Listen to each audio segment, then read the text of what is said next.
মুসা নবী দেখেন তার ছোট ছোট দুইটা দুধের বাচ্চা, অল্প বয়সের দুইটা বাচ্চা বাবার কাছে আইসা কান্না করে করে বাবার পা পইরা কান্দে আর কয় বাজান গো সারাদিনে কিছু খাই নাই গো, ও বাজান পেটের ক্ষুধায় আর অস্থির, আমাদেরকে তাড়াতাড়ি খানা দেন। খানা কিন্তু তার হাতেই। তখন বাচ্চা দুইটার মাথায় হাত বুলায় আদর করে আর বলতেছে বাজান একটু সবর করো, আগে তোমাদের দাদুরে খানা খাওয়ায়া নেই। বাচ্চাগুলি কান্না করে করে বাবার পায়ে পইরা ঘুমায় গেছে, তবু মারে খাওয়াইতেছে। মুসা নবী এই দৃশ্যগুলি দেখলেন আর দেখতেছেন লোকটা খাওয়ায় আর মায়ের টুট লাইরা লাইরা সন্তানের জন্য কি যেন দোয়া করে। এইবার মুসা নবী তারে জিজ্ঞেস করেন ভাই বাচ্চাগুলি কার? কয় আমার।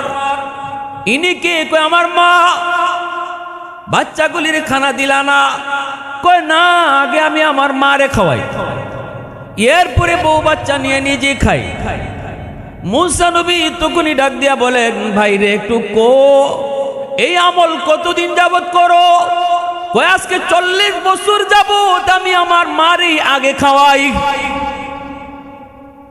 মুসা নবী তখন বলেন ভাই তোমার মা টোট নাইরা নাইরা কি যেন তোমার জন্য দোয়া করলো, একটু কও না, বুঝি নেই। তখনই কই আমার মা দুইটা দোয়া করে সব সময়, একটা দোয়া আমি দুনিয়াতে পেয়ে গেছি, আরেকটা দোয়া করে আখেরাতে। দুনিয়ার দোয়াটা আমি দুনিয়াতে পেয়ে গেছি, মা দুনিয়ার দোয়াটা করে আল্লাহ তুমি আমার সন্তানকে দুনিয়াতে অভাবে রাইখো না, আল্লাহ আমার সন্তানরে তুমি অভাবে রাইখো না, বিপদে আপদে ফেলাও না। এই দোয়াটা আমি দুনিয়াতে ফলাফল পেয়ে গেছি।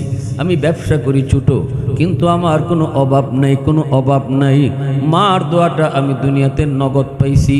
আরেকটা দোয়া করে মায়ে, এই দোয়াটা কেমনে কবুল হবে এটা আমার বুঝে আসে না। কি দোয়া করে মায়ে? কই মায়ে দোয়া করে আল্লাহ পরকালে জান্নাতে আমার সন্তান আমার ছেলেকে তুমি মুসা নবীর বন্ধু বানাইও। আরো আস্তে কোন সুবহানাল্লাহ। এই কথাটা বলা মাত্রই মুসা নবী টান দিয়া তার বুকে ধরে কান্না শুরু করে দেন।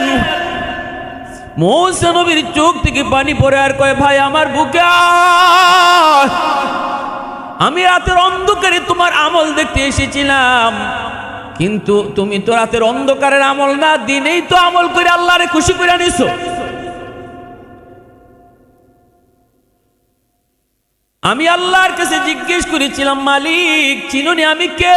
কে আপনি? কই আমি তো বনি ইসরাইলের নবী মুসা কালিমুল্লাহ। আমি আল্লাহকে জিজ্ঞেস করেছিলাম মালিক একটু কও না জান্নাতে আমার বন্ধু কে হবে? তোমার ঠিকানায় আল্লাহ আমাকে পাঠায় দিছে। আমি আল্লাহর কাছে জিজ্ঞেস করেছিলাম মালিক কোন আমলের কারণে?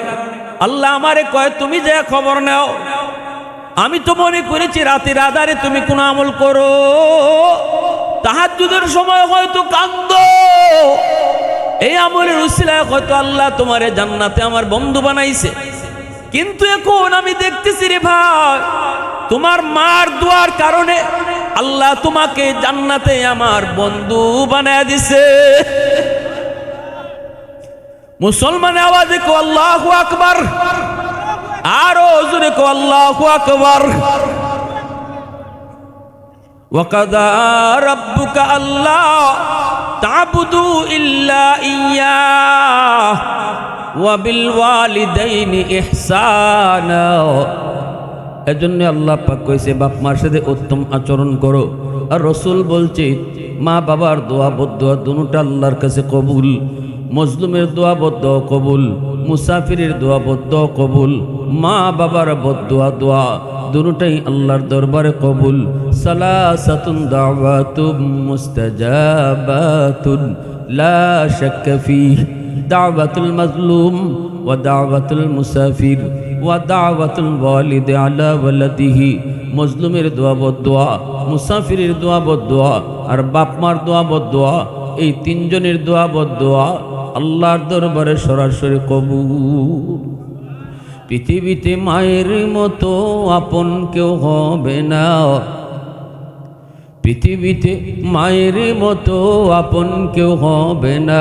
তোমরা কোনো দিনও মায়েরই মনেতে কষ্ট দিও না, তোমরা কোনো দিনও মায়েরই মনেতে কষ্ট দিও না।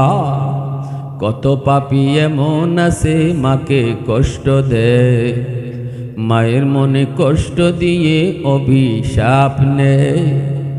মায়ের মনে কষ্ট দিলে খোদা যে সহে না, মায়ের মনে কষ্ট দিলে খোদা যে সহে না। তোমরা কোনো দিনও মায়েরই মনেতে কষ্ট দিও না, তোমরা কোনো দিনও মায়েরই মনেতে কষ্ট দিও না।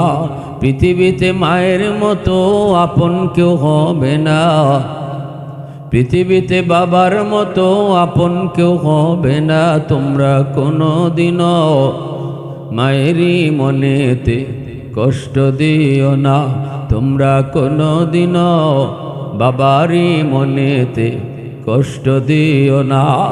মুসলমানের আওয়াজ দেখো আল্লাহু আকবার। এই জমিনে বাপ মার বদুয়া পাইয়া দুনিয়াতে নগদ শাস্তি পাইছে এমন ঘটনাও আসেনি না নাই? করাচির হযরত বাস্তব ঘটনা শোনাই, মনোযোগ দিয়ে শুনে। এ যুবক, তুমি মনে মনে ভাবতেছো দুনিয়ার মানুষকে তুমি খুশি করে চলতেছো, সব দিক তুমি গুছাই লইছো, মারে না খাওয়াইলে কি, বাবারে না খাওয়াইলে কি। অথচ আল্লাহর নবী বলে, আল্লাহ পাক আদেশ দেখো বন্ধু উম্মতকে জানায় দাও, রেদার রাব্বি ফি রেদাল ওয়ালিদাইন, সাখাতুর রাব্বি ফি সাখাতিল ওয়ালিদাইন। মা বাবা যদি সন্তানের উপরে খুশি থাকে, আমি আল্লাহ তার উপরে খুশি। বাপ মা যদি সন্তানের উপরে নারাজ থাকে, আমি আল্লাহ তার উপরে নারাজ। তামাম দুনিয়ার সব মানুষ তোমার উপরে খুশি, মা বাবা নারাজ, আল্লাহ বলে আমিও নারাজ, আমিও নারাজ। আর বাপ মা যদি খুশি থাকে, আমি আল্লাহ খুশি। আব্দুল কাদের জিলানী, মঈনুদ্দিন চিশতি, তোমার ঘরে যদি দাওয়াত করে খাওয়াও রে যুবক, দোয়া কবুল হবে কি হবে না গ্যারান্টি নাই, কিন্তু মা বাবা যদি দোয়া করে, রসুল বলেন এই দোয়া কবুলের গ্যারান্টি আছে। সুবহানাল্লাহ, জোরে বলেন। পীর সাহেবের দরবারে তুমি গরু লইয়া যাও, পীর সাহেবের দোয়া আনো, কবুল হবে কি হবে না গ্যারান্টি নেই, কিন্তু মারে একালি কমলা খাওয়াইয়া দোয়া নাও, এই দোয়া কবুলের গ্যারান্টি আছে। মারে মুরগি খাওয়াও না, আর পীর সাহেবের গরু খাওয়াও। পীর সাহেবের গরু খাওয়াইলে দোয়া কবুল হবে কি হবে না গ্যারান্টি নেই, কিন্তু মারা তো একালি কমলা দিয়ে দোয়া নিছো, রসুল বলে 100% কবুল গ্যারান্টি আছে।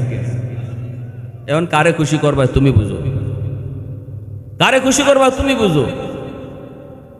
হাকিমুল উম্মত থানভী রহমতুল্লাহ আলাইহি বলেন, দুনিয়ার চলার পথে তোমার জীবনে অনেক বাধা, জীবন মানে একটা যুদ্ধ।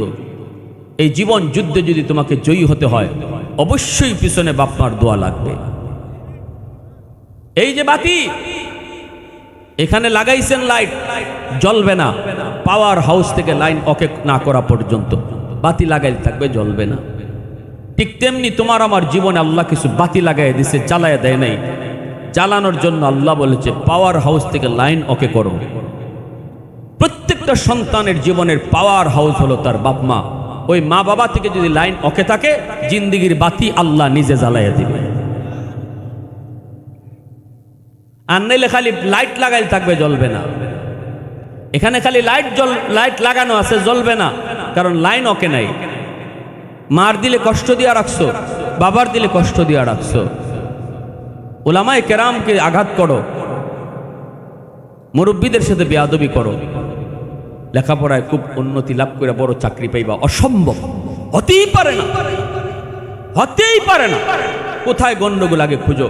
আমাদেরকে যারাই বলে হুজুর কত সাইরবায় দৌড়তেছি, কোনো লাইন পাইতেছি না, আমরা একটা কথাই কই, বাপ মা আছেন? যদি থাকেন, জি হুজুর আছেন। কোথায়? গ্রামে থাকেন। দেখো নি? কই না হুজুর, ঠিক মতো পারি না। আমাকে আগে ওই লাইন ঠিক করো, দেখবা সব লাইন আল্লাহ ঠিক করে দিয়েছে। গন্ডগোল কোথায়? পানি লাগছে শেরপুর, আগুন লাগছে শেরপুর, পানি দেয় ফরিদপুর। বাবার দরবারে দৌড়ে লাভ হইতো না, ঘরের ভিতরে আগুন লাগাইয়া, আগুন লাগাইছো গড় আর ফানি দেও তুমি বাবার দরবার, জীবনও এই আগুন নিপ্ত নয়, জীবনও নিপ্ত নয়। আজকে এই সমস্ত কথাগুলো দরকার। সমাজ আমাদের কোন দিকে যাচ্ছে, কোন দিকে যাচ্ছে? লেখাপড়া কেন তুমি উন্নতি লাভ করতে পারো না? ভালো রেজাল্ট কেন হয় না? রেজাল্ট হইছে ভালো, চাকরি কেন পাও না? দোয়া লইয়া যাও, মার দোয়া নেও। আর বাপ মার দোয়া নিতে বড় বোয়াল মাছ আর গরু গুস খাওয়ানি লাগে না। বড় বোয়াল মাছ হরবারিত লইয়া গেলে হেরা খুশি, নাইলে বেজার। আর মারে বাপরে খুশি করতে মুখ বইরা আম্মা কুয়া ডাক দিলে মা খুশি, ঠিক না নি? হ্যাঁ, আমরা তো বড়ই গেলি পরে আম্মা কুয়া ডাকতে শরম লাগে। অথচ মা বাবার কাছে সন্তান কোনোদিন বড় হয় না, যত বড়ই হোক বাপ মার কাছে সন্তান ছোটই থাকে। এই আম্মা ডাকটা, আব্বা ডাকটা শোনার জন্য বাপ মার দিল খাকা করে। যুবক, তুমি যদি ঘর থেকে বাইরেতেও কই আম্মা আমি একটু বাজারে যাই, আব্বা একটু বাজারে যাই, আম্মা কিছু লাগবো নি খাইতে কইলে আম্মা খাইতাম আও। এভাবে এই যে আম্মাকে খালি ডাকতেছো, দেখবা মার দিল তোমার উপরে খুশি। আর তুললে দোয়া করা লাগতো না, মার দিলটা যে খুশি রাখছো 24 ঘন্টা তোমার জন্য দোয়া বাইরিতেছে।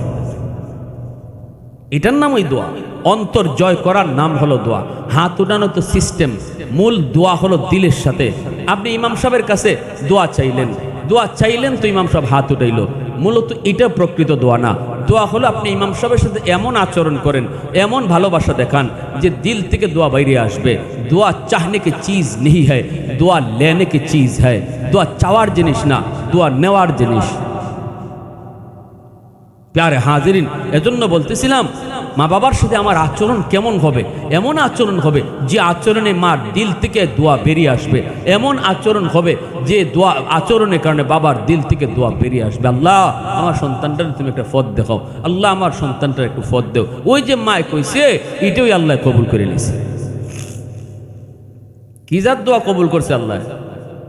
মুসা নবীর বন্ধু বানায় তো রাখছে, অথচ সন্তানে জানেই না। করাচির হযরত হাকিম আখতার সাহেব রাহিমাহুল্লাহ করাচির জামে মসজিদে নামাজ পড়েন। একজন যুবক বড় সুন্দর করে নামাজ আদায় করলো, রুকু তার সুন্দর, সেজদা তার সুন্দর। আল্লাহর ওলি নামাজ শেষ হলে পরে যুবককে ডাক দিলেন, যুবক তোমার রুকুটা বড় সুন্দর, সেজদাও বড় সুন্দর, কিন্তু ডান হাত কাপড় দিয়ে পেঁচায় রাখছো কেন? যৌবনে ইবাদত একজন যুবককে আল্লাহর ওলি বানিয়ে দেয়। এই জমিনে যত ওলি হইছেন প্রত্যেকে ওলির দফতরে নাম লেখাইছেন যৌবনকালে। রাসূল বলেন লা ওয়ার আকাল কাফি আও কামা ক্বালা নবী আলাইহিস সালাম। যেই বয়সে গুনাহ করার শক্তি ছিল, সাহস ছিল, সুযোগ ছিল, এরপরেও যে গুনাহ করে না আল্লাহর ভয়ে, এই মানুষটা এই বয়সেই আল্লাহর ওলি হয়ে যায়। হাজারো বৃদ্ধ মানুষের সেজদা যদি এক পাল্লায় রাখ করে যুবক,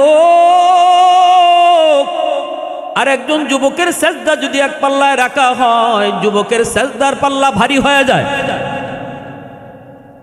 যৌবনে ইবাদতের এত দাম, সাবাতু ইযিল্লুহুমুল্লাহু ফি যিল্লিহি ইয়াওমা লা যিল্লা ইল্লা যিল্লুহু, ইমামুন আদিল ওয়া রাজুলুন শাবুন নাশাআ ফি ইবাদাতি রাব্বিহি। যেই 7 দল মানুষ আল্লাহর মেহমান হবে, আরশের ছায়ার নিচে আল্লাহ তাদের মেহমানদারি করবে। এই 7 দলের ভিতরে হলো ওই দল যেই যুবক যৌবনে আল্লাহরে ডরাইছে। যেই যুবক যৌবনে আল্লাহরে ডরাইছে, ওই যুবক হাসরের মাঠে আল্লাহর আরশের ছায়ার নিচে মেহমান হইব। আল্লাহ নিজে তার মেহমানদারি করাইব। করাচির হযরত যুবককে ডাক দিয়া বলেন, যুবক ডান হাতটা কাপড় দিয়ে পেঁচায় রাখছো কেন? এত সুন্দর নামাজ আদায় করেছো, ডান হাত কাপড় দিয়ে পেঁচানো কেন? যুবক বলতেছে, হুজুর আমার ডান হাতটা ফসা, এই ফসা দিন দিন শুধু উপরে উঠতেছে। আল্লাহর ওলি কয়, কেন ডাক্তার দেখাও না? কয় না হুজুর, সব ডাক্তার দেখানো শেষ, এত দুর্গন্ধ বের হয়, মসজিদের ভিতরে কেউ টিকতে পারবে না যদি কাপড় দিয়ে পেঁচায় না রাখি। আল্লাহর ওলি কয়, কেন হচ্ছে একটু কও। এই কথা কইতে যুবক চুকের পানি ফালায় কাঁদতে শুরু করছে। হুজুর, আমি আমার বউয়ের কথায় মাকে বকাবকি করছি, অথচ আমার জন্মের কিছুদিন পরে আমার আব্বা মারা গেছেন। আমার মা বড় কষ্ট করে আমাকে লেখাপড়া করাইছে, মানুষের বাড়িতে কামকাজ কইরা। আমার নানা নানি আসছে মাকে অন্যত্র বিয়ে দেবে, কিন্তু মা যায় না। মায় কইছে আমার সন্তান আছে, আমি আমার সন্তানের চেহারা দেখে জীবন যৌবন কাটায় দিব, তবু আর স্বামী গ্রহণ করব না। ওই মার কথা আমি শুনি নাই, বউয়ের কথা শুনছি। আমার বউ আমার কানে কানে কান ফোড়া দিছে। আমি মার রুমে ঢুইকা মারে বকাবকি শুরু করছি।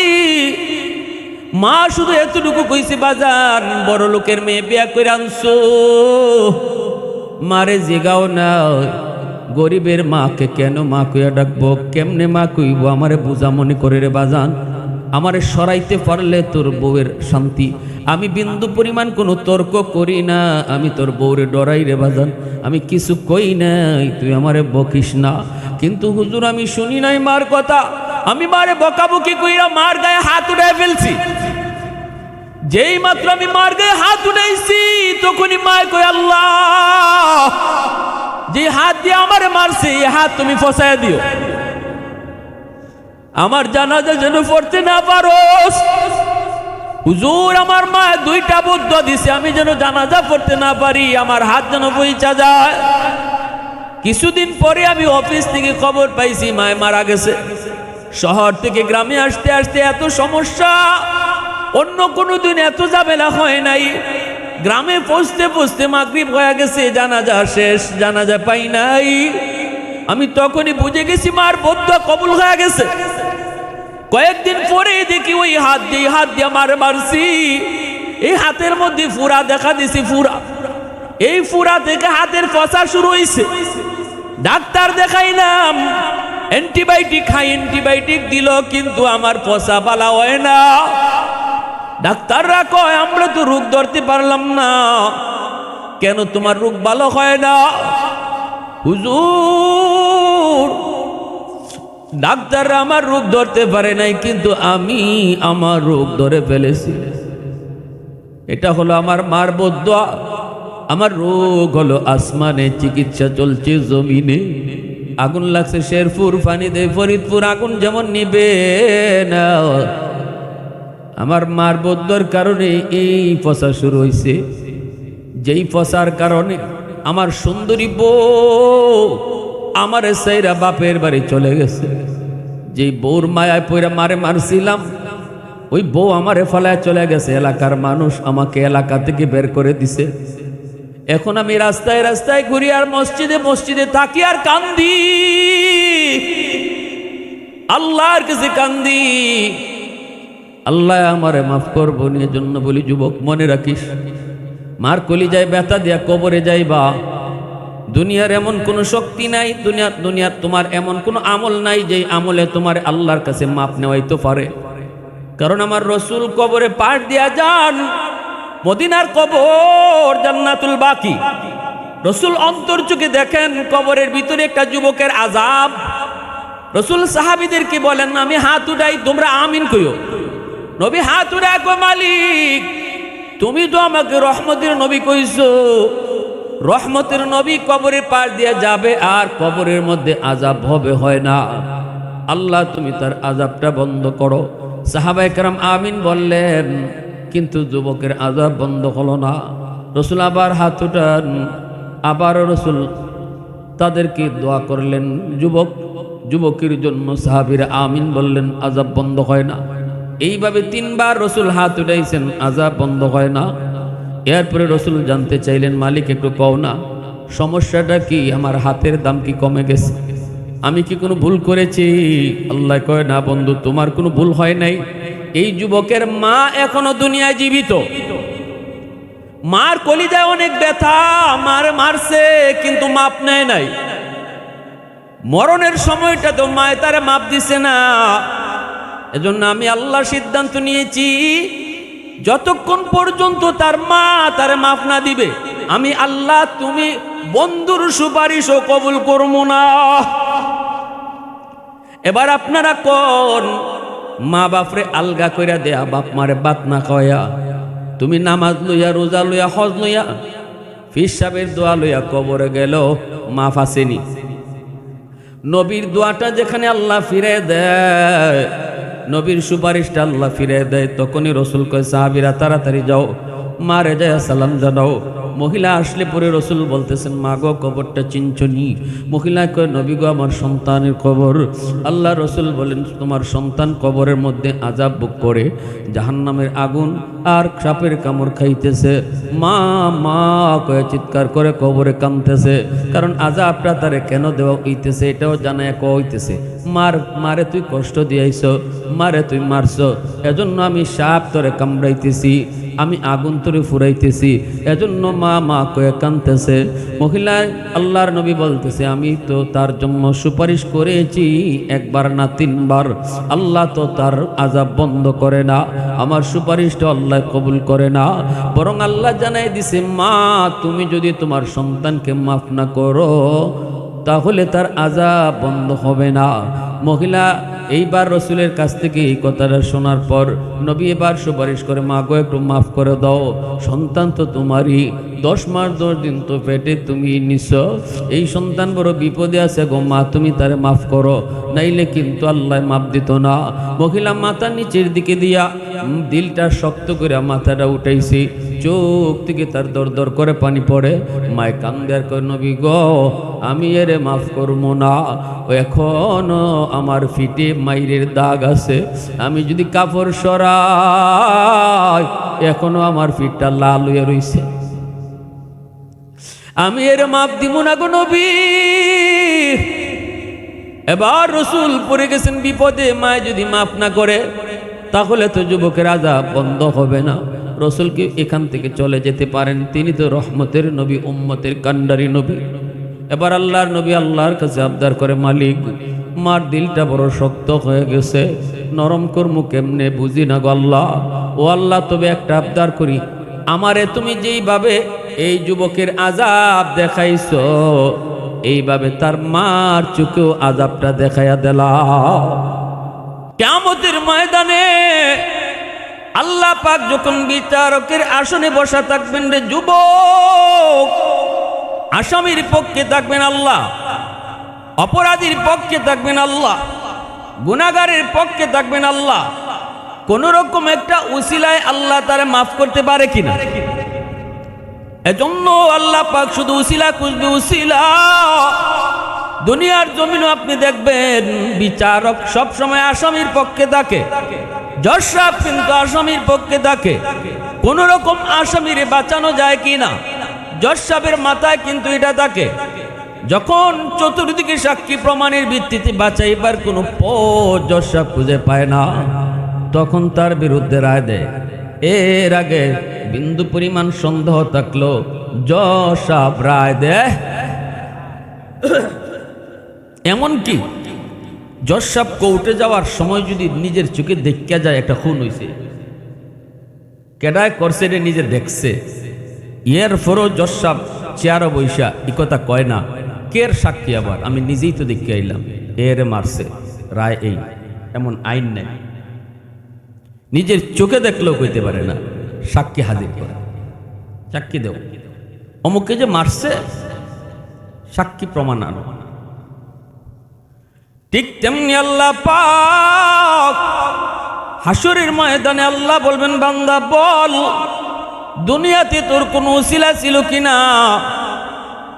একজন মানুষকে জাহান্নামের ফয়সালা হয়ে যাওয়ার পর লোকটা যখন জাহান্নামের দিকে যায় বারবার শুধু পিছনের দিকে তাকায়, আল্লাহ পাক তারে ডাকায় আনবেন, আইনা আল্লাহ তারে জিজ্ঞেস করবেন, বান্দা ফয়সালা হয়েছে তোর জাহান্নাম, পিছনে তুই বারবার তাকাও কেন? কি তুমি গুইরা গুইরা দেখো? তখনই লোকটা কইব, মালিক আল্লাহ আমি তো বড় গুনাহগার, গুনার কারণে জাহান্নাম আমার ফয়সালা। কিন্তু মালিক দুনিয়াতে উলামায়ে কেরামের জবানে শুনেছিলাম তোমার নাম হলো রহমান, তোমার নাম হলো রহিম। হাসরের ময়দানে তুমি অপরাধীর পক্ষে থাকবা, 99 গুণ দয়া মায়া তোমার কলিজায় থাকবো। ওই জন্য আমার মন কেন জানি বলতেছে, যদিও আমি জাহান্নামী, ওই রহমান নামের উসিলায় তুমি আমারে ডাক দিয়া মাফ করে দেও কিনা, এই আশা নিয়ে বারবার শুধু পিছনে তাকাইতেছি। কথাটা আল্লাহর কাছে এত ভালো, আল্লাহর কাছে এত পছন্দ হলো কথাটা। আল্লাহ পাক বলবে, ফেরেশতারা আমার বান্দারে নিও না, আনো আমি আল্লাহর কাছে আনো। কাছে আনার পর আল্লাহ পাক বলবে, তার আমলনামাটা আমারে দাও, আমি নিজে দেখি। আমলনামাটা আল্লাহ নিজেরই চেক করবেন। রিচেক করে আল্লাহ বলবে, বান্দা আমি দেখি তোর আমলনামায় কোনো একটা উসিলা পাই কিনা, ছোট্ট থেকে ছোট্ট উসিলাও যদি পাই আমি তোরে মাফ করে দিব। পাওয়া যাবে। আল্লাহ পাক কইব, বান্দা ওই যে দেখা যায়, ওই যে দেখা যায় একটা ওয়াজ মাহফিলের কোনো এক কোনায় বসে বসে তুই যেন আমি আল্লাহর কথাগুলি শুনতেছ, কেন সেখানে গিয়েছিলে একটু বল। তখনই কইব, মালিক আমি কোনো টাকার লোভে যাই নাই, সিন্নি খাওয়ার লোভেও যাই নাই, সেখানে গিয়েছিলাম শুধুমাত্র তোমার ভালোবাসায়, তোমার মহব্বতে। বাড়িতে আমার বিবি বাচ্চা অপেক্ষা করে, এরপরও বসা ছিলাম মাহফিলে শুধুমাত্র তুমি আল্লাহর মহব্বত আর ভালোবাসায়। আল্লাহ পাক রব্বুল আলামিন তখন বলবে, বান্দা আমি আল্লাহর আদত হচ্ছে মাফ করে দেওয়া, কিন্তু আমার নিজাম হচ্ছে উসিলা ছাড়া মাফ করি না। ওই দিনে মাহফিলে তুই আমাকে খুশি করার উদ্দেশ্যে যে বসছিলি, এটাকে উসিলা বানাইয়া আমি আল্লাহ আজ হাসরের ময়দানে তোরে মাফ করে দিলাম। প্রশংসা করব কার? একটু আওয়াজ দিয়া কও না কার? যুবক বলো কার? আলহামদুলিমান কদ্দারা খাইরাও ওয়া কাবালা, আলহামদুলিমান কদ্দারা খাইরাও ওয়া কাবালা, ওয়া শুকরু লিমান সাওয়ারা হুসনাও ওয়া জামালা, ফরদুন সামাদুন আন সিফাতিন খালকে বারিউন, রব্বুন আযালিয়ুন খালাকাল খালকা কামালা, লা জিদ্দা ওয়ালা নিদ্দা ওয়ালা হাদ্দা লিমাওলা,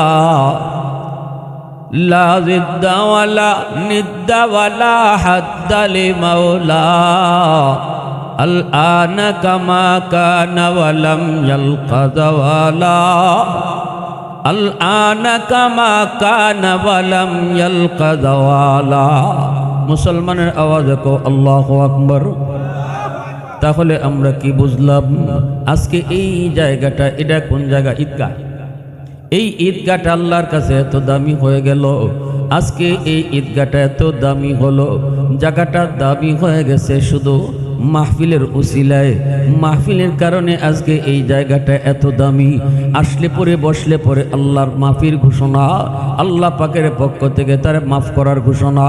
আগামীকালও মাহফিল এখানে চলবে, এর পরের দিন আর থাকবে না, ঠিক না? আজকে আমি বসলাম 1 ঘন্টা 2 ঘন্টা, জীবনের গুনাহ মাফ।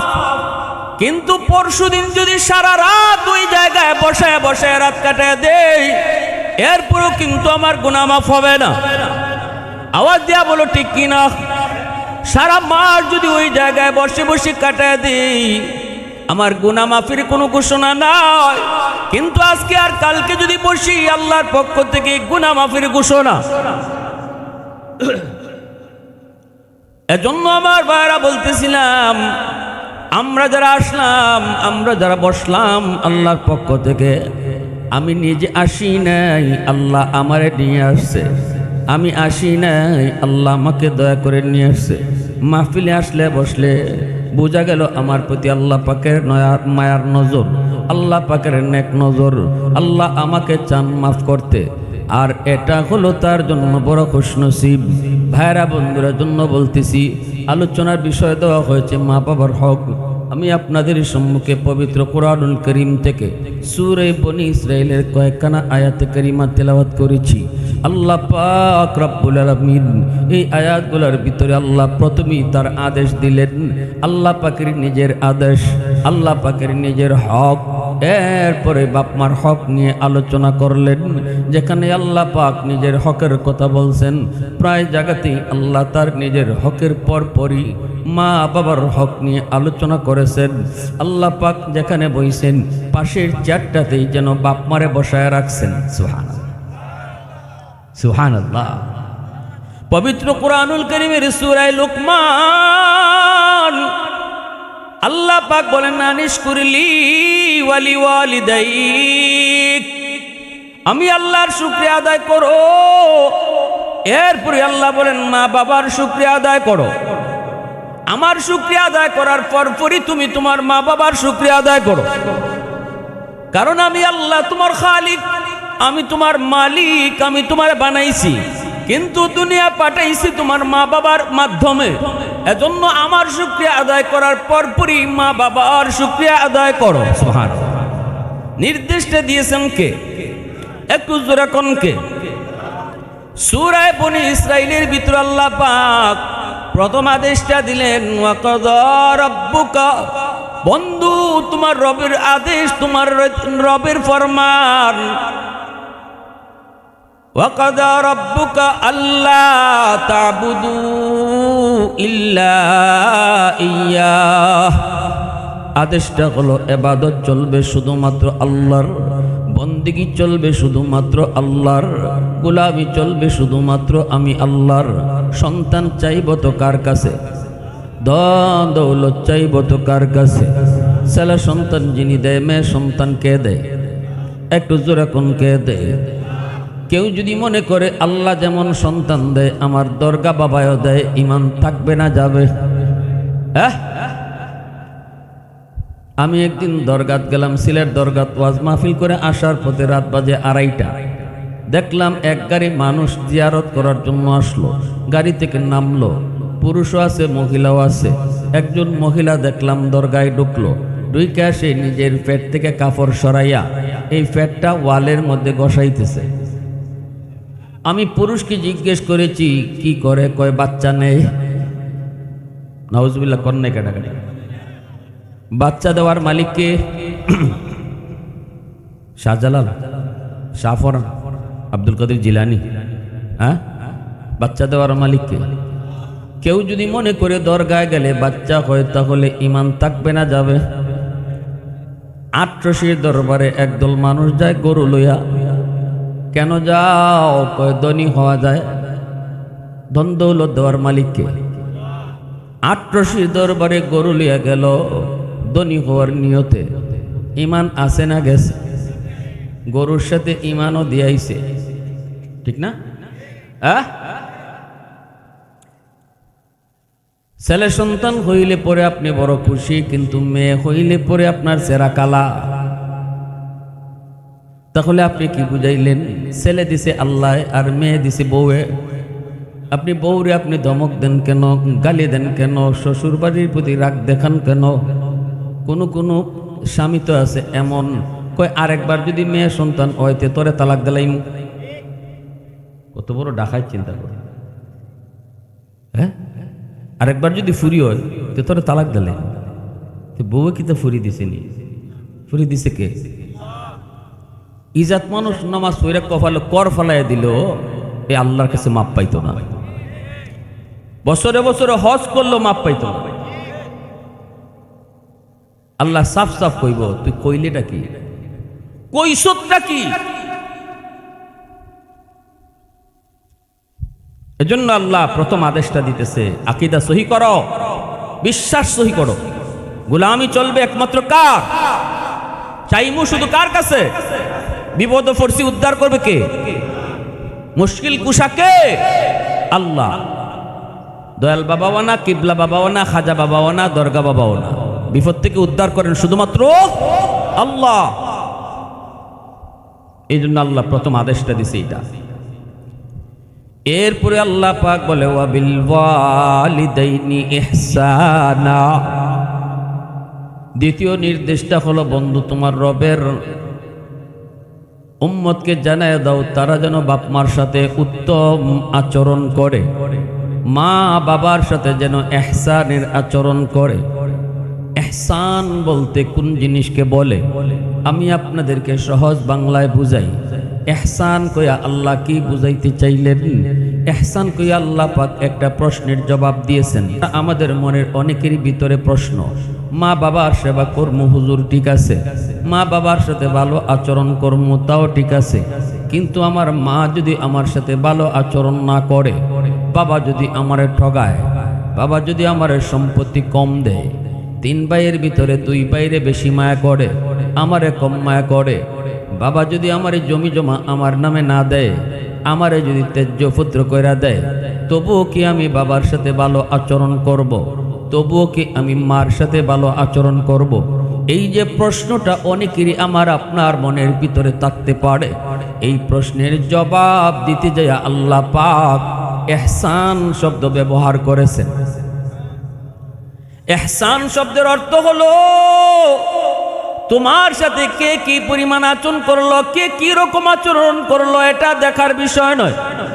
তোমার মা তোমার বাবা তোমার সাথে কেমন আচরণ করলো এটা তোমার দেখার বিষয় নয়। খারাপ আচরণ যদি করে আল্লাহর আদালতে বিচার হবে। তোমার বাবা যদি তোমার ঠগায় আল্লাহর আদালতে বিচার হবে। কিন্তু আল্লাহ বলে দুনিয়ার নিজাম আমি আল্লাহ বলে দিচ্ছি, দুনিয়াতে তুমি তোমার বাপ মার সাথে খারাপ আচরণ করতে পারবা না, দুনিয়াতে তুমি তোমার মার সাথে খারাপ আচরণ করবা না। শুধুমাত্র মা হওয়ার কারণে ভালো আচরণ তোমার কাছ থেকে পাও না। তোমার বাবা শুধুমাত্র তোমার বাবা হওয়ার কারণে সম্পত্তি যদি তোমার নাও দেয়, দুনিয়া দেখছো যে এই বাবার উসিলায়, শুধু এই কারণে বাবা তোমার কাছ থেকে ভালো আচরণ পাও না। আল্লাহ পাক এই কথাটাই বুঝাইলেন, এ দুনিয়ার সন্তানের দল, মা বাবার সাথে ভালো আচরণ করো। কে কি পরিমাণ আচরণ তোমার সাথে করলো, তোমার বাবা তোমার মা কেমন আচরণ করলো, এটা দেখার বিষয় নয়। তুমি যখন আচরণ করবা ভালো আচরণ করো, এই কথাটা আল্লাহ পাক রব্বুল আলামিন আদেশ দিলেন। আল্লাহ পাকের প্রথম আদেশ ছিল আল্লাহর হক, নামাজ পড়া আল্লাহর হক, রোজা রাখা আল্লাহর হক, হালাল হারাম মাইনা চলা আল্লাহর হক। এরপরে আল্লাহ বলেন বাপমার হক, মা বাবার সাথে ভালো আচরণ করো। মুফাসসিরিনে কেরাম লিখেন, নামাজ পড়া যেমন ফরজ, এমনি ভাবে বাপমার সাথে ভালো আচরণ করাও তেমন ফরজ। রোজা রাখা যেমন ফরজ, মা বাবার সাথে ভালো আচরণ করাও তেমন ফরজ। বুঝাইছে? হ্যাঁ, এখন যদি আমি আপনি আল্লাহরে জিজ্ঞেস করি, মালিক কেমনে ভালো আচরণ করবো একটু তুমি বুঝায় কও। আল্লাহ পাক কয় নে খারা, আমি তোরে বুঝায় কই, আমি আল্লাহ তোরে ব্যাখ্যা করে বুঝাই, আমি তোরে তাফসীর করে বুঝাই। ইম্মা কই আল্লাহ নিজেই তাফসীর শুরু করে দিয়েছেন। নামাজ কায়েম করো, আকিমুস সালাহ, নামাজ কায়েম করো। কত জায়গায় আল্লাহ এই আদেশ দিয়েছেন, কিন্তু নামাজ কেমনে পড়বো আল্লাহ নিজে ব্যাখ্যা করে নাই। এই জায়গায় আল্লাহ পাক মা বাবার সাথে উত্তম আচরণ করো, এই কথা কই আল্লাহ শেষ দিলেন না। আল্লাহ বলেন আসো আমি তোমার ব্যাখ্যা করে বুঝাই। কোরআনুল কারীম হচ্ছে মূলনীতি, এখানে আল্লাহ পাক ব্যাখ্যা কম করে, শুধুমাত্র আইনগুলি শোনা যায়। ব্যাখ্যা করেছেন মায়ার নবী, ব্যাখ্যা করেছেন আল্লাহর নবী, কিন্তু মা বাবার সাথে উত্তম আচরণ করো, এই কথাটা বইলে আল্লাহ শেষ দিলেন না রে যুবক। ইম্মা কই আল্লাহ নিজেই তাফসীর শুরু করে দিয়েছেন। ইম্মা ইয়াবলুগান্না ইনদাকাল কিবারা আহাদুহুমা আও কিলাহুমা ফালা তাকুল লাহুমা উফফিন ওয়ালা তানহারহুমা ওয়া কুল লাহুমা কাওলান কারীমা। আল্লাহ পাক রব্বুল আলামিন বলে, ও দুনিয়ার সন্তানের দল, শোনো, তোমার বাপমার সব বয়সে বাপমার সাথে তুমি উত্তম আচরণ করবা। তবে যখন মা বাবা বৃদ্ধ বয়সে উপনীত হয়, আমি আল্লাহ তোমাকে আলাদাভাবে বলতেছি, বুড়া বয়সে বাপমার দিকে তুমি ভালো আচরণ কইরো, বুড়া বয়সে বাপমার সাথে তুমি সুন্দর আচরণ কইরো। মা বাবার দিকে তুমি ভালো করে নজর রাখো, কারণ বৃদ্ধ বয়সে বাবার টাকা কামাই করার ক্ষমতা নেই, মার পকেটে টাকা নেই, বাবার পকেটে টাকা নেই। বাবার কিছু দরকার হলে তুমি সন্তানের কাছে চায়, মার কিছু প্রয়োজন হলে তুমি সন্তানের কাছে চায়। মার যদি ফান সুবারি শেষ হয়ে যায় তখন কিন্তু স্বামীকে কয় না ফান শেষ, কয় ফুতরে কয় ফুত তুমি বাজারে যাইতেছো আম্মার লাগি ফান আইনো। কারণ মায় জানে এখন বাবা বৃদ্ধ, স্বামীরে কইল স্বামী ফান আনতে পারবো না, কারণ স্বামীর পকেটে টাকা নাই। টাকা এখন সন্তানের পকেটে, সন্তানের কাছেই চায়। বাবার যদি ঔষধের প্রয়োজন হয় সন্তানের কাছে চায়। আল্লাহ পাক কয় এই বয়সে ভালো করে নজর রাখো, শিশুকালের কথা ইয়াদ করে রে যুবক। শিশুকালেও তোমার পকেটে টাকা ছিল না, টাকা সেদিন ছিল তোমার বাবার পকেটে। তুমি আবদার করেছো বাবার কাছে আব্বু মজা নিয়ে আইসো, বাবা কিন্তু বাজারে গেছে সদাই করেছে, পকেটে টাকা শেষ। ছেলের কথা মনে পড়ছে, আমার ছেলে কিন্তু কইছে মিষ্টি নিয়ে আইও মজা নিয়ে আইও। ওই দিন কিন্তু তোমার বাবা মানুষের কাছ থেকে ঋণ করে, বন্ধুর কাছ থেকে কর্জা নিয়ে কইল তোমার জন্য মজা নিয়ে আইছে। দোকান থেকে কর্জা করে হলো, ঋণ করে হলো, বাকি হলো তোমার জন্য কিছু নিয়ে আইছে। তোমার আবদারটা বাবাই ভুলে নাই, সেদিন তোমার বাবা কিন্তু তোমার আবদারের কথা ভুলে নাই।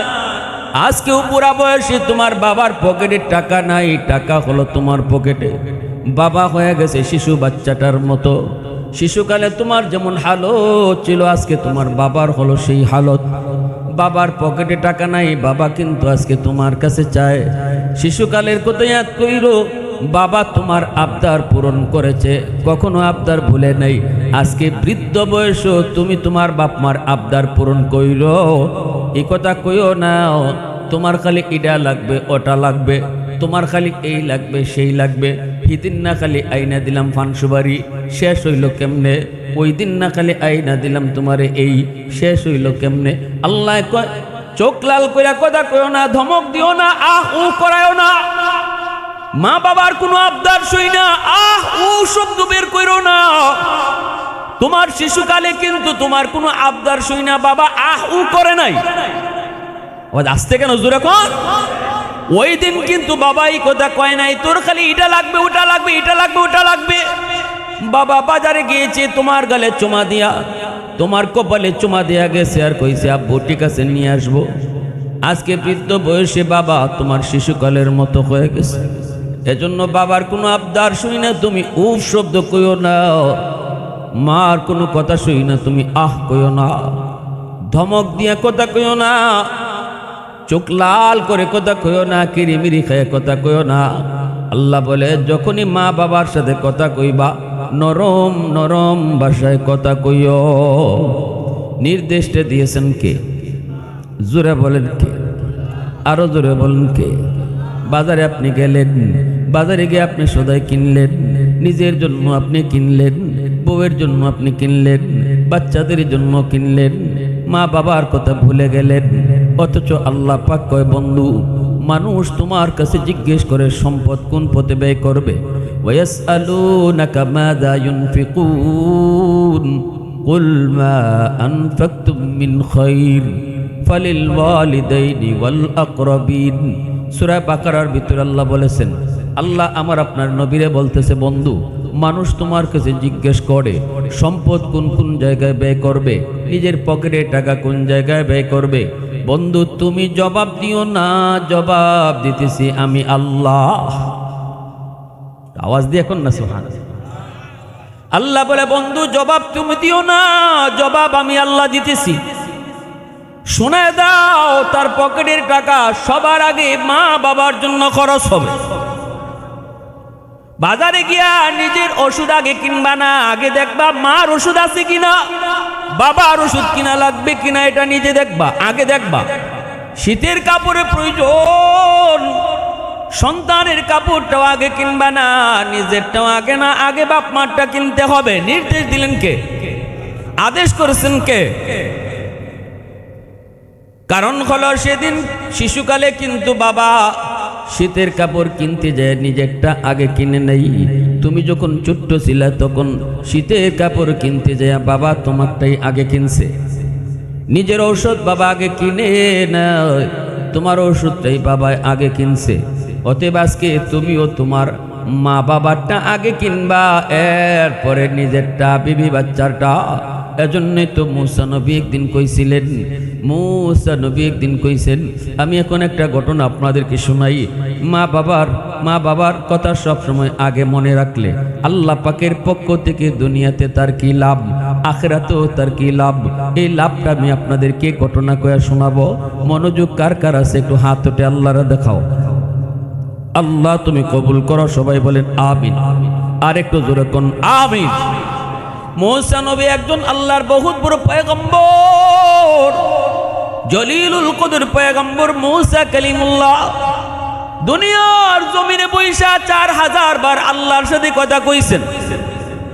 যখনই কথা কইতেন আল্লাহ বলতেন তুর পাহাড়ে আসো। মুসা নবী তুর পাহাড়ে যাইতেন, আল্লাহ তখন কইতেন ফাখলানা আলাই, ও মুসা তুর পাহাড়ে আইসো, জুতা খুলো। এটা পবিত্র পাহাড়। ওখানে মুসা নবী আল্লাহর সাথে কথা বলতেন। যেখান থেকে সেখান থেকে কথা বলতে পারতেন না, বলতে চাইলেই তিনি তুর পাহাড়ে আসতেন। সেই মুসা নবী একদিন আল্লাহরে বলতেছেন, মালিক, ও মালিক, জানতে বড় মন চায় আমার সাথে তুমি যেইভাবে কথা বলো আর কারো লগে এভাবে কথা কইবাইনি। তুকাল্লিমু মাই হাল তুকাল্লিমু আহাদান গায়রি। আল্লাহ তখন বলতেছে, মুসা, তোমার সাথে আমার সাথে কথা হয়, মাঝখানে পর্দা আছে, কিন্তু অদূর ভবিষ্যতে একদল উম্মত জমিনে আইব রে মুসা, এদের সাথে আমি আল্লাহ কথা বলবো, অথচ মাঝখানে কোনো পর্দা থাকতো না। মুসা নবী কয়, মালিক, এরা কোন উম্মত? আল্লাহ বলেন, এরা উম্মতে মুহাম্মদ, উম্মতে আহমদ, আমার বন্ধু মুহাম্মাদুর রাসূলুল্লাহর উম্মত। মুসা নবী কয়, মালিক, আমি তো কথা বলি তুর পাহাড়ে আইসা, ওরা কথা কইব কোন পাহাড়ে গিয়া? আল্লাহ বলেন, ওরা কোনো পাহাড়ে আসতে হবে না, এরা নামাজে দাঁড়াইলেই আমি আল্লাহর সাথে কথা কইব। এজন্যই রাসূল বলেছেন, মুসাল্লি ইউনাজি রাব্বা, নামাজে দাঁড়াইলে আল্লাহর সাথে কথা কয়। মুসা নবী কয়, মালিক, এরা কই গেলে কথা কইব? আল্লাহ বলে, নামাজে দাঁড়াইলেই কথা কইব। আমার বন্ধুর উম্মত তামাম পৃথিবী তাদের জন্য নামাজের জায়গা। ঘরের মধ্যে নামাজে দাঁড়াইব, আমার সাথে কথা তার শুরু হইব। মসজিদে নামাজে দাঁড়াইব, আমার সাথে তার কথা হইব। হাওরে নামাজে দাঁড়াইব, আমার সাথে তার কথা শুরু হইব। সুবহানাল্লাহ, জুরে কও। আমরা আওরগে নামাজ তো পড়িনি, পড়ি আলহামদুলিল্লাহ। খেতের আইলে নামাজে দাঁড়াই গেছো, কথা শুরু হয়েছে কার সাথে? জুরে কও। রাখাল হাওরে গরু রাখালি করে, আজান হয়ে গেছে, নামাজে দাঁড়াইছে, কথা শুরু হয়েছে কার সাথে? নামাজে দাঁড়ায় কার সাথে কথা কয়? আল্লাহর সাথে কথা কয়। মুসা নবী কথা কইতো নির্ধারিত জায়গায় তুর পাহাড়ে গিয়া, কিন্তু আমি আপনি আল্লাহর সাথে কথা কই যেখানে নামাজে দাঁড়াই সেখান থেকে। আল্লাহ পাক রব্বুল আলামিন ওই মুসা নবী আল্লাহর কাছে আবদার করে, মালিক, ও মালিক, ও মালিক, জান্নাতে আমার বন্ধু কেডা হইব, একটু আমার শুনাইবাইনি। আল্লাহ, জান্নাতে আমার বন্ধু কে হবে? আল্লাহ পাক তখন বলে, মুসা, মনোযোগ দিয়ে ঘটনাটা শোনেন। আল্লাহ বলে, মুসা, বাজারে গিয়ে দেখো অমুক কসাই গরুর গোশত বিক্রি করে, সে হবে জান্নাতে তোমার বন্ধু। মুসা নবী কয়, মালিক, একটা কসাই মানুষ জান্নাতে আমার বন্ধু হইব, কোন আমলের কারণে একটু কও না। আল্লাহ পাক কয়, আমল আমি কইমু না, তুমি দয়া আমলটা বের করো। মুসা নবী নিজের পরিচয় না দিয়া লোকটার কাছে গেলেন, যায় তার নাম জিজ্ঞেস করে তিনি শিওর হলেন, এই লোকটাই সেই লোক যেই লোকের কথা আল্লাহ পাক আমাকে বলছেন জান্নাতে সে আমার বন্ধু হইব। মুসা নবী এবার তার আমলের খবর নিতে চান, কেমনে তারে জিগাইবেন? নিজে কিছু না জিগাইয়া বলতেছেন, ভাই, আমি আজকে রাত আপনার বাড়িতে মেহমান হতে চাই। মূসা নবীর উদ্দেশ্য হলো রাতের অন্ধকারে সে কি এমন আমল করে এটা একটু দেখব, যে আমলের কারণে সে জান্নাতে আমার বন্ধু। লোকটায় তখন কয়, ঠিক আছে ভাই, চলেন আপনি আমার বাড়িতে মেহমান হন, কারণ মেহমান হইলে পরে আসলে পরে আমি রাজি, আমি খুশি। মেহমান আসলে আমি বেজার না, কারণ যেই মেহমান মেহমান হিসাবে আসে রে যুবক, মেহমান কোনোদিন কমায়া যায় না, মেহমান সব সময় বাড়ায়া দেয়া যায়। এই কথাটা আল্লাহর নবী বলছেন, মান আরাদা আইয়াবসুতার রিজকা ফালইউকরিম দাইফা। তুমি যদি তোমার রিজিকের ভিতরে প্রশস্ততা চাও, রিজিকের ভিতরে তুমি বরকত বেশি চাও, তাহলে বেশি বেশি করে মেহমানদারি করো। মেহমানদারি করাইলে কমে না বাড়ে। আমি আপনি দেখি মেহমান আইসা আমার ফ্রিজের গুছ কমায় গেছে, আমার 2 কেজি চাল কমায় গেছে, কিন্তু আল্লাহ রসুল বলেন তুমি দেখছো কমে, আর আমি রসুল বলতেছি তোমারে বাড়াইয়া দেয়া গেছে। তাহলে আমার দেখা ঠিক না রসুলের দেখা ঠিক? রসুলের দেখা ঠিক। ওই লোকটা নিয়ে গেছে মূসা নবীও গেছেন। উদ্দেশ্য হলো রাতের অন্ধকারে আমল কি করে দেখবেন। কিন্তু তিনি দেখেন লোকটা ঘরে গেল, বাড়িতে ঢুকেই সে তার বাচ্চার রুমেও গেল না, বিবির রুমেও গেল না, নিজের রুমেও গেল না। যেই রুমটাতে তার মা থাকেন, বৃদ্ধা মা বিছানায় পড়ে আছে কবুতরের বাচ্চার মতো, পাকা হয়ে গেছে মা বয়স বেশি হওয়ার কারণে। ওই রুমে ঢুইকা মাকে নিজে কুলে তুলল, কুলে তুইলা হাতের খাবারগুলি মারে তুলায় তুলায় খাওয়াইতেছে। শিশু বাচ্চার মা যেভাবে খাওয়ায় ওইভাবে সন্তান মারে কুলে তুলায় খাওয়াইতেছে। মূসা নবী দেখেন তার ছোট ছোট 2টা দুধের বাচ্চা, অল্প বয়সের 2টা বাচ্চা বাবার কাছে আইসা কান্না করে করে বাবার পা পইরা কান্দে, আর কয় বাজান গো, সারাদিনে কিছু খাই নাই গো, ও বাজান পেটের ক্ষুধায় আর অস্থির, আমাদেরকে তাড়াতাড়ি খানা দেন। খানা কিন্তু তার হাতেই। তখন বাচ্চা 2টার মাথায় হাত বুলে আদর করে আর বলতেছে, বাজান একটু সবর করো, আগে তোমাদের দাদুরে খানা খাওয়ায়া নেই। বাচ্চাগুলি কান্না করে করে বাবার পায়ে পইরা ঘুমায় গেছে, তবু মারে খাওয়াইতেছে। মূসা নবী এই দৃশ্যগুলি দেখলেন, আর দেখতেছেন লোকটা খাওয়ায় আর মায়ের টুট লাইরা লাইরা সন্তানের জন্য কি যেন দোয়া করে। এইবার মূসা নবী তারে জিজ্ঞেস করেন, ভাই বাচ্চাগুলি কার? কয় আমার। ইনি কে? কয় আমার মা। বাচ্চাগুলির খানা দিলা না? কয় না, আগে আমি আমার মারে খাওয়াই, এরপরে বউ বাচ্চা নিয়ে নিজে খাই। মূসা নবী তখনই ডাক দিয়া বলেন, ভাই রে একটু এই আমল কতদিন যাবত করো? কয় আজকে 40 বছর যাবত আমি আমার মারই আগে খাওয়াই। মূসা নবী তখন বলেন, ভাই তোমার মা টোট নাইরা নাইরা কি যেন তোমার জন্য দোয়া করলো, একটু কও না, বুঝি নেই। তখনই কই, আমার মায় 2টা দোয়া করে সব সময়। একটা দোয়া আমি দুনিয়াতে পেয়ে গেছি, আরেকটা দোয়া করে আখেরাতে। দুনিয়ার দোয়াটা আমি দুনিয়াতে পেয়ে গেছি, মা দুনিয়ার দোয়াটা করে, আল্লাহ তুমি আমার সন্তানকে দুনিয়াতে অভাবে রাইখো না, আল্লাহ আমার সন্তানরে তুমি অভাবে রাইখো না, বিপদে আপদে ফেলাও না। এই দোয়াটা আমি দুনিয়াতে ফলাফল পেয়ে গেছি।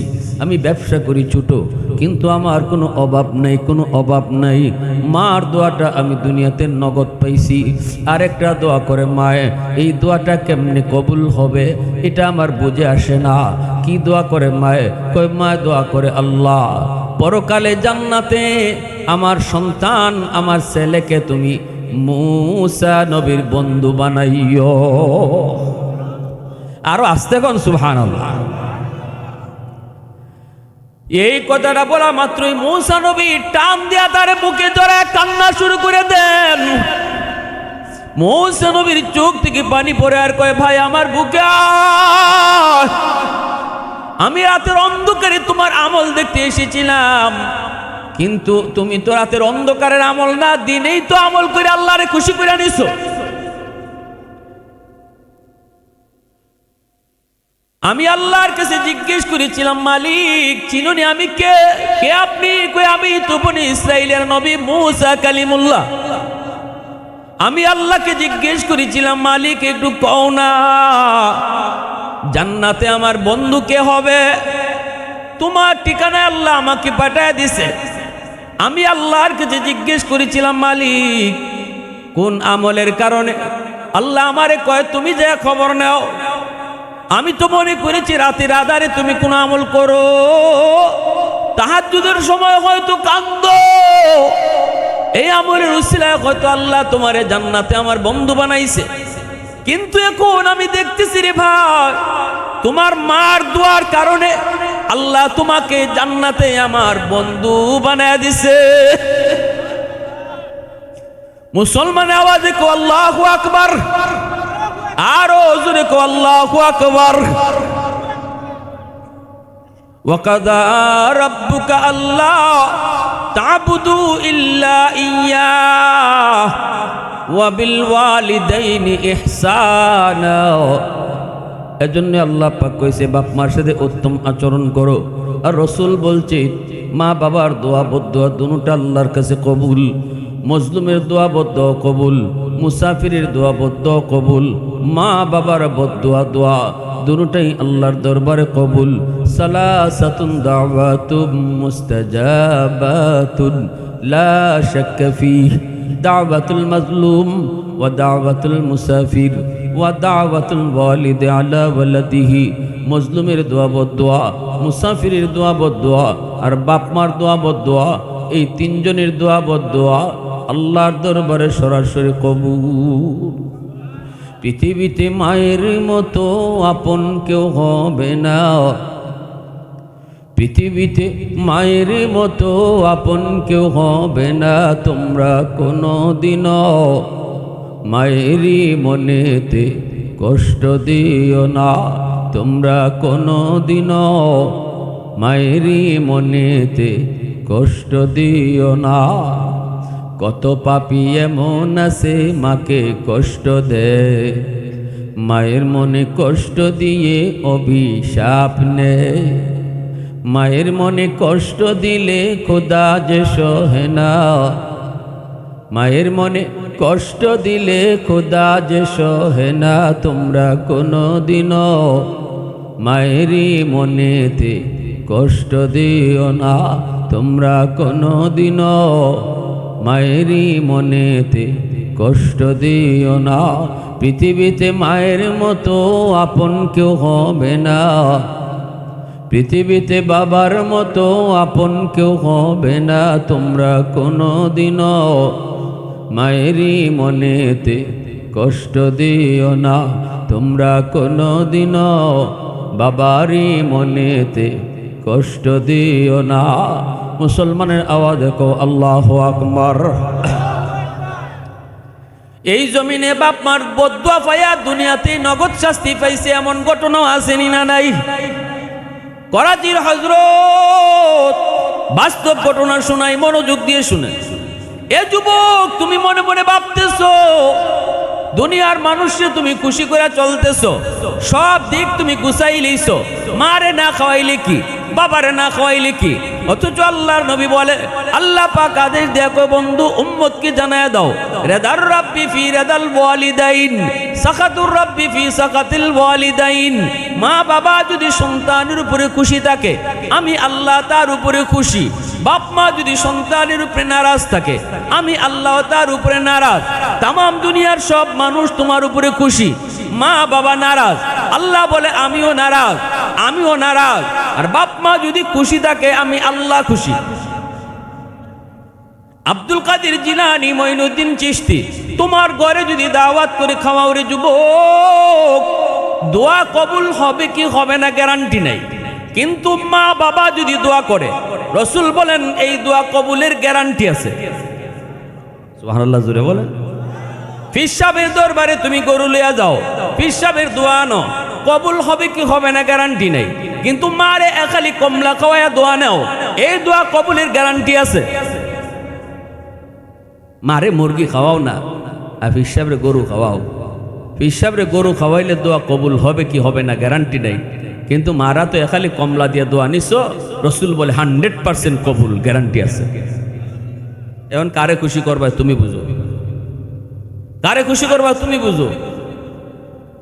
হাকিমুল উম্মত থানবী রহমতুল্লাহ আলাইহি বলেন, দুনিয়ার চলার পথে তোমার জীবনে অনেক বাধা, জীবন মানেই একটা যুদ্ধ। এই জীবন যুদ্ধে যদি তোমাকে জয়ী হতে হয়, অবশ্যই পিছনে বাপমার দোয়া লাগবে। এই যে বাতি এখানে লাগাইছেন, লাইট জ্বলবে না পাওয়ার হাউস থেকে লাইন ওকে না করা পর্যন্ত, বাতি লাগাইল থাকবে, জ্বলবে না। ঠিক তেমনি তোমার আমার জীবনে আল্লাহ কিছু বাতি লাগাই দিছে, জ্বালায় দেয় নাই। জ্বালানোর জন্য আল্লাহ বলেছে পাওয়ার হাউস থেকে লাইন ওকে করো। প্রত্যেকটা সন্তানের জীবনের পাওয়ার হাউস হলো তার বাপ মা। ওই মা বাবা থেকে যদি লাইন ওকে থাকে, জিন্দিগির বাতি আল্লাহ নিজে জ্বালাইয়া দিবে। আর নাইলে খালি লাইট লাগাইল থাকবে, জ্বলবে না। এখানে খালি লাইট লাগানো আছে, জ্বলবে না, কারণ লাইন ওকে নাই। মার দিলে কষ্ট দিয়া রাখছো, বাবার দিলে কষ্ট দিয়া রাখছো। উলামায়ে কেরামকে আঘাত করো, মুরব্বীদের সাথে বেয়াদবি করো, লেখাপড়ায় খুব উন্নতি লাভ করে বড় চাকরি পাইবা, অসম্ভব, হতেই পারে না, হতেই পারে না। কোথায় গন্ডগোল আগে খুঁজো। আমাদেরকে যারাই বলে হুজুর কত সাইরবায় দৌড়তেছি, কোনো লাইন পাইতেছি না, আমরা একটা কথাই কই, বাপ মা আছেন? যদি থাকেন, জি হুজুর আছেন। কোথায়? গ্রামে থাকেন। দেখো নি? কই না হুজুর, ঠিক মতো পারি না। আমাকে আগে ওই লাইন ঠিক করো, দেখবা সব লাইন আল্লাহ ঠিক করে দিছে। গন্ডগোল কোথায়? পানি লাগছে শেরপুর, আগুন লাগছে শেরপুর, পানি দেয় ফরিদপুর। বাবার দরবারে দৌড়ে লাভ হইতো না, ঘরের ভিতরে আগুন লাগাইয়া। আগুন লাগাইছো গড়, আর পানি দেও তুমি বাবার দরবার। জীবনও এই আগুন নিপ্ত না, জীবনও নিপ্ত না। আজকে এই সমস্ত কথাগুলো দরকার। সমাজ আমাদের কোন দিকে যাচ্ছে, কোন দিকে যাচ্ছে? লেখাপড়া কেন তুমি উন্নতি লাভ করতে পারো না? ভালো রেজাল্ট কেন হয় না? রেজাল্ট হইছে ভালো, চাকরি কেন পাও না? দোয়া লইয়া যাও, মার দোয়া নেও। আর বাপ মার দোয়া নিতে বড় বোয়াল মাছ আর গরু গুস খাওয়ানি লাগে না। বড় বোয়াল মাছ ওর বাড়িতে লইয়া গেলে হেরা খুশি, নাইলে বেজার। আর মারে বাপরে খুশি করতে মুখ বইরা আম্মা কইয়া ডাক দিলে মা খুশি, ঠিক না নি? হ্যাঁ, আমরা তো বড়ই গেলি পরে আম্মা কইয়া ডাকতে শরম লাগে। অথচ মা বাবার কাছে সন্তান কোনোদিন বড় হয় না, যত বড়ই হোক বাপ মার কাছে সন্তান ছোটই থাকে। এই আম্মা ডাকটা, আব্বা ডাকটা শোনার জন্য বাপ মার দিল খা খা করে। যুবক, তুমি যদি ঘর থেকে বাইরেতেও কই আম্মা আমি একটু বাজারে যাই, আব্বা একটু বাজারে যাই, আম্মা কিছু লাগবো নি খাইতে, কইলে আম্মা খাইতাম আও। এভাবে এই যে আম্মাকেও খালি ডাকতেছো, দেখবা মার দিল তোমার উপরে খুশি। আর তুললে দোয়া করা লাগতো না, মার দিলটা যে খুশি রাখছো, 24 ঘন্টা তোমার জন্য দোয়া বাইরিতেছে। এটার নামই দোয়া। অন্তর জয় করার নাম হলো দোয়া। হাত উঠানো তো সিস্টেম, মূল দোয়া হলো দিলের সাথে। আপনি ইমাম সাহেবের কাছে দোয়া চাইলেন তো ইমাম সাহেব হাত উঠাইল, মূলত এটা প্রকৃত দোয়া না। দোয়া হলো আপনি ইমাম সাহেবের সাথে এমন আচরণ করেন, এমন ভালোবাসা দেখান যে দিল থেকে দোয়া বাইরে আসবে। দোয়া চাহনে কি চিজ নেই হ্যায়, দোয়া লেনে কি চিজ হ্যায়। দোয়া চাওয়ার জিনিস না, দোয়া নেওয়ার জিনিস। প্যারে হাজিরিন, এজন্য বলতেছিলাম মা বাবার সাথে আমার আচরণ কেমন হবে? এমন আচরণ হবে যে আচরণে মার দিল থেকে দোয়া বেরিয়ে আসবে। এমন আচরণ হবে যে দোয়া আচরণের কারণে বাবার দিল থেকে দোয়া বেরিয়ে আসবে। আল্লাহ আমার সন্তানটার তুমি একটা পথ দেখাও, আল্লাহ আমার সন্তানটার একটু পথ দেও। ওই যে মায় কইছে, এটাই আল্লাহ কবুল করে নিয়েছে। কি যার দোয়া কবুল করছে আল্লাহ? মুসা নবীর বন্ধু বানায় তো রাখছে, অথচ সন্তানে জানেই না। করাচির হযরত হাকিম আখতার সাহেব রাহিমাহুল্লাহ করাচির জামে মসজিদে নামাজ পড়েন। একজন যুবক বড় সুন্দর করে নামাজ আদায় করলো, রুকু তার সুন্দর, সেজদা তার সুন্দর। আল্লাহর ওলি নামাজ শেষ হলে পরে যুবককে ডাক দিলেন, যুবক তোমার রুকুটা বড় সুন্দর, সেজদাও বড় সুন্দর, কিন্তু ডান হাত কাপড় দিয়ে পেঁচায় রাখছো কেন? যৌবনে ইবাদত একজন যুবককে আল্লাহর ওলি বানিয়ে দেয়। এই জমিনে যত ওলি হইছেন প্রত্যেকে ওলির দফতরে নাম লেখাইছেন যৌবনকালে। রসুল বলেন লাভার আকাল কফি আও কামা ক্বালান নবী আলাইহিস সালাম, যেই বয়সে গুনাহ করার শক্তি ছিল, সাহস ছিল, সুযোগ ছিল, এরপরেও যে গুনাহ করে না আল্লাহর ভয়ে, এই মানুষটা এই বয়সেই আল্লাহর ওলি হয়ে যায়। হাজারো বৃদ্ধ মানুষের সেজদা যদি এক পাল্লায় রাখে যুবক, আর একজন যুবকের সেজদা যদি এক পাল্লায় রাখা হয়, যুবকের সেজদার পাল্লা ভারী হয়ে যায়। যৌবনে ইবাদতের এত দাম, এত দাম। সাবাতু ইউযিল্লুহুমুল্লাহু ফি যিল্লিহি ইয়াওমা লা যিল্লা ইল্লা যিল্লুহু, ইমামুন আদিল ওয়া রাজুলুন শাবুন নাশাআ ফি ইবাদাতি রাব্বিহি। যেই সাতদল মানুষ আল্লাহর মেহমান হবে, আরশের ছায়ার নিচে আল্লাহ তাদের মেহমানদারি করবে, এই সাত দলের ভিতরে হলো ওই দল যেই যুবক যৌবনে আল্লাহরে ডরাইছে। যেই যুবক যৌবনে আল্লাহরে ডরাইছে, ওই যুবক হাসরের মাঠে আল্লাহর আরশের ছায়ার নিচে মেহমান হইব, আল্লাহ নিজে তার মেহমানদারি করাইব। করাচির হযরত যুবককে ডাক দিয়া বলেন, যুবক ডান হাতটা কাপড় দিয়ে পেঁচায় রাখছো কেন? এত সুন্দর নামাজ আদায় করেছো, ডান হাত কাপড় দিয়ে পেঁচানো কেন? যুবক বলতেছে, হুজুর আমার ডান হাতটা ফসা, এই ফসা দিন দিন শুধু উপরে উঠতেছে। আল্লাহর ওলি কয়, কেন ডাক্তার দেখাও না? কয় না হুজুর, সব ডাক্তার দেখানো শেষ, এত দুর্গন্ধ বের হয়, মসজিদের ভিতরে কেউ টিকতে পারবে না যদি কাপড় দিয়ে পেঁচায় না রাখি।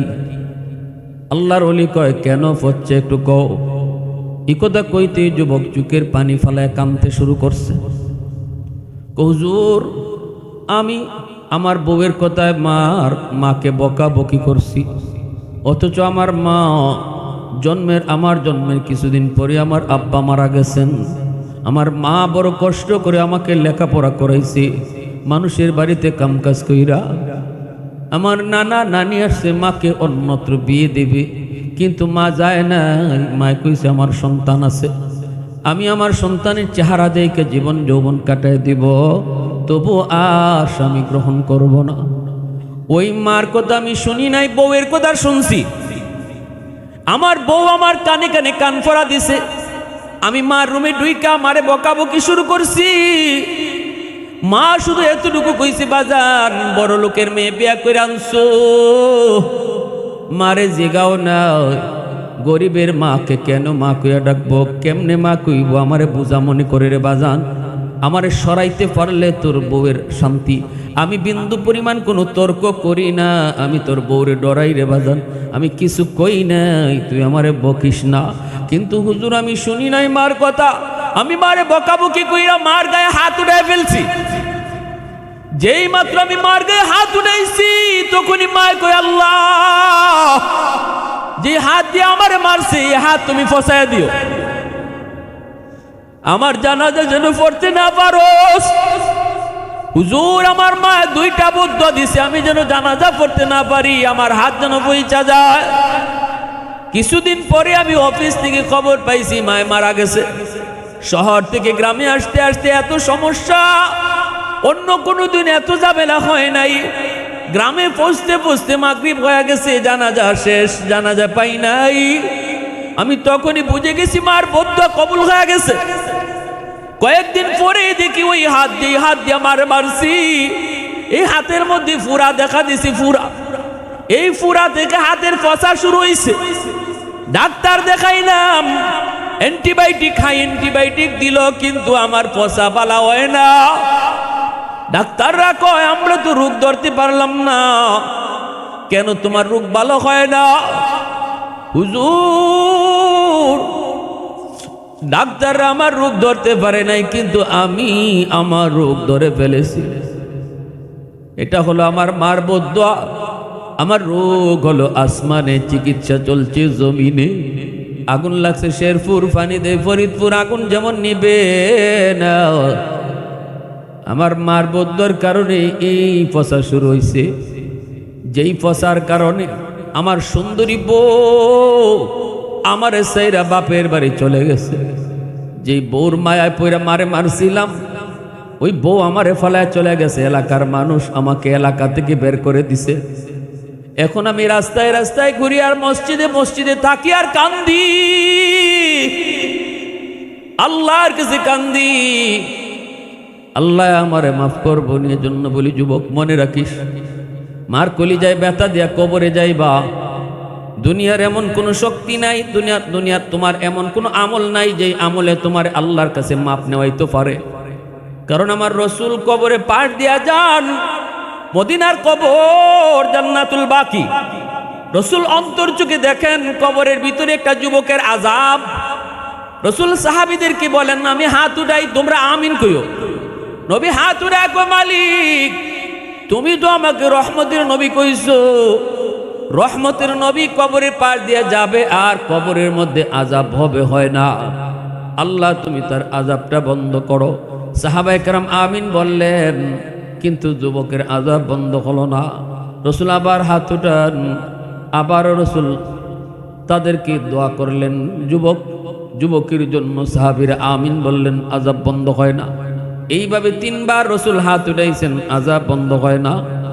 এরপরে রসুল জানতে চাইলেন, মালিক একটু কও না সমস্যাটা কি, আমার হাতের দাম কি কমে গেছে, আমি কি কোনো ভুল করেছি? আল্লাহ কয়, না বন্ধু, তোমার কোনো ভুল হয় নাই। এই যুবকের মা এখনো দুনিয়ায় জীবিত, মার কলিজায় অনেক ব্যথা, মার মারছে কিন্তু মাপ নেয় নাই। মরণের সময়টা তো মায় তারে মাপ দিছে না। এজন্য আমি আল্লাহর সিদ্ধান্ত নিয়েছি, যতক্ষণ পর্যন্ত তার মা তারে মাফ না দিবে, আমি আল্লাহ তুমি বন্ধুর সুপারিশও কবুল করবো না। এবার আপনারা কোন মা বাপরে আলগা কইরা দেয়া, বাপ মারে বাত না খাওয়া, তুমি নামাজ লইয়া, রোজা লইয়া, হজ লইয়া, পীর সাহেবের দোয়া লইয়া কবরে গেল, মাফ আসেনি। নবীর দোয়াটা যেখানে আল্লাহ ফিরে দেয়, নবীর সুপারিশটা আল্লাহ ফিরে দেয়, তখনই রসুল কয়, সাহাবীরা তাড়াতাড়ি যাও, মারে যায় সালাম জানাও। মহিলা আসলে পরে রসুল বলতেছেন, মা গো কবরটা চিনছনি? মহিলা কয়, নবী গো আমার সন্তানের কবর। আল্লাহ রসুল বলেন, তোমার সন্তান কবরের মধ্যে আযাব ভোগ করে, জাহান্নামের আগুন আর সাপের কামড় খাইতেছে। মা মা কয়ে চিৎকার করে কবরে কাঁদতেছে, কারণ আযাবটা তারে কেন দেওয়া হইতেছে এটাও জানায় কইতেছে, মারে তুই কষ্ট দিয়াইছ, মারে তুই মারছ, এজন্য আমি সাপ তোরে কামড়াইতেছি, আমি আগুন তোরে ফুরাইতেছি, এজন্য মা মা কয়ে কাঁদতেছে। মহিলা আল্লাহর নবী বলতেছে, আমি তো তার জন্য সুপারিশ করেছি 1 বার না 3 বার, আল্লাহ তো তার আযাব বন্ধ করে না, আমার সুপারিশটা আল্লাহ কবুল করে না। বরং আল্লাহ জানাই দিছে, মা তুমি যদি তোমার সন্তানকে মাফ না করো তাহলে তার আযাব বন্ধ হবে না।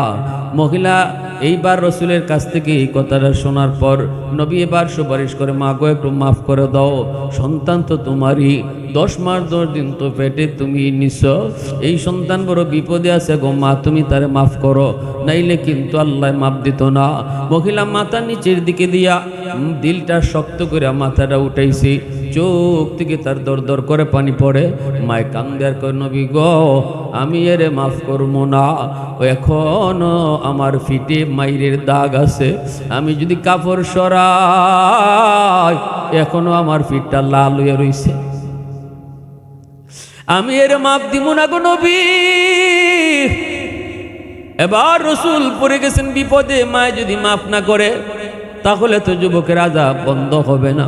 রসুলকে এখান থেকে চলে যেতে পারেন, তিনি তো রহমতের নবী, উম্মতের কান্ডারি নবী। এবার আল্লাহর নবী আল্লাহর কাছে আবদার করে, মালিক মার দিলটা বড় শক্ত হয়ে গেছে, নরম কর্ম কেমনে বুঝি না গো আল্লাহ। ও আল্লাহ, তবে একটা আবদার করি, আমারে তুমি যেইভাবে এই যুবকের আযাব দেখাইছো এইভাবে তার মার চোখেও আযাবটা দেখাইয়া দিলাও। আল্লাহ পর্দাটা সরাই দিলাও, আমার চোখের সামন থেকে তো পর্দা সরাইছো, মার চোখের সামন থেকে পর্দাটা সরাই দিলাও, তাহলে আমি রসুলের মন বলে, মা যদি নিজের চোখে সন্তানের কষ্ট দেখে তাহলে দিলটা নরম হয়ে যাব। আল্লাহ পাক কয় বন্ধু তোমার এই সুপারিশ কবুল করেছি।